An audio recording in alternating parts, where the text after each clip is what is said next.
thunder and lightning struck that evening in Calcutta, and folks were hurriedly rushing home as four friends, Bapi, Pinku, Wahid and Brad, were coming back from school.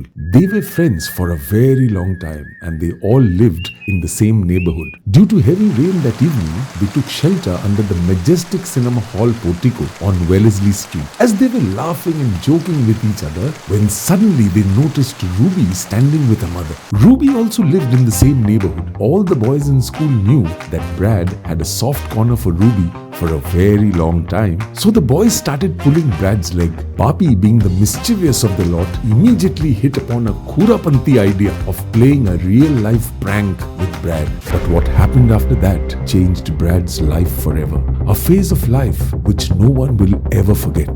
The next day at school, Bapi, Wahid and Pinku met separately. Bapi shared the plan with them, and while cycling back home, they put the plan into action. Bapi suddenly winked at Wahid, and Wahid said, "Bapi, do you remember last Christmas Ruby gave you a letter to give it to Brad?" Bapi, pretending to be surprised, replied, "What letter?"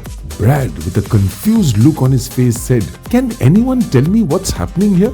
Pinku said, "I will explain. Last year, during Christmas, Ruby had given a letter to Bapi to give it to you, but I guess it must have slipped Bapi's mind."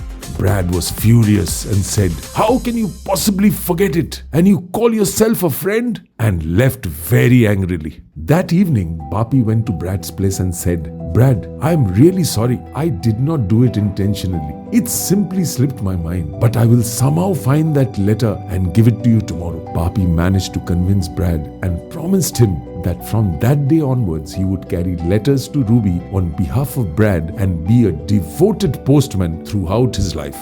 Bapi drafted a love letter that night and kept it ready.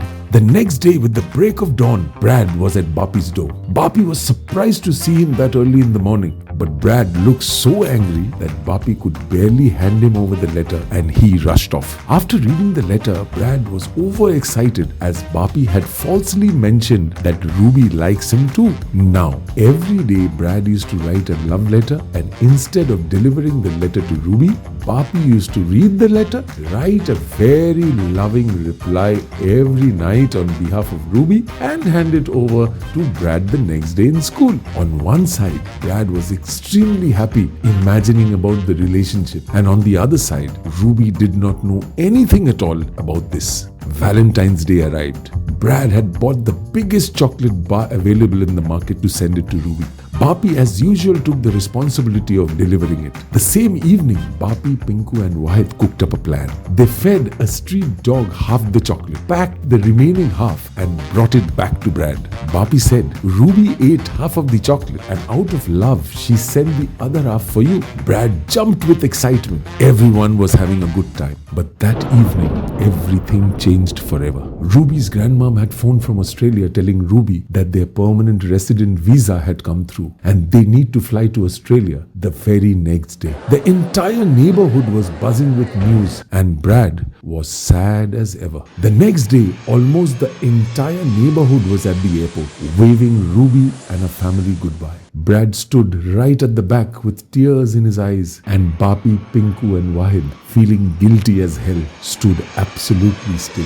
Days passed and life started becoming normal again. 10 years had gone. Everyone was on their own paths of life when suddenly Wahid and Pinku receive a Facebook link from Bapi. The picture showed that Brad and Ruby were together. They were all shocked. Much later, they came to know the actual truth. Brad all along was aware of Bapi's Khurapanti idea, and so was Ruby, because Brad and Ruby were committed to each other much before the boys knew about it, but they had kept it a little secret. It's been 20 years now.